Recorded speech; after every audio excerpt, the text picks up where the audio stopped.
ঢেলে দেবো। দিয়ে দিচ্ছি গুঁড়া দুধ, ডিম দিয়ে দিচ্ছি, গুলে নিতে সুন্দর মতো। তো এবার দিয়ে দেবো চিনি, চিনি দিয়ে দিচ্ছি, গুলে নেব। বসিয়ে দিলাম ফ্রাই প্যান।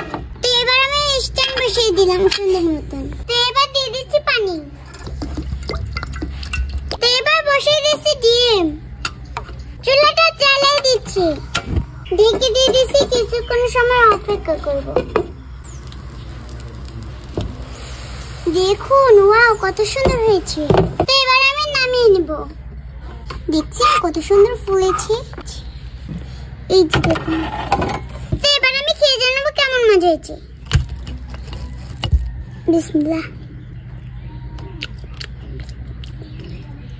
দারুণ।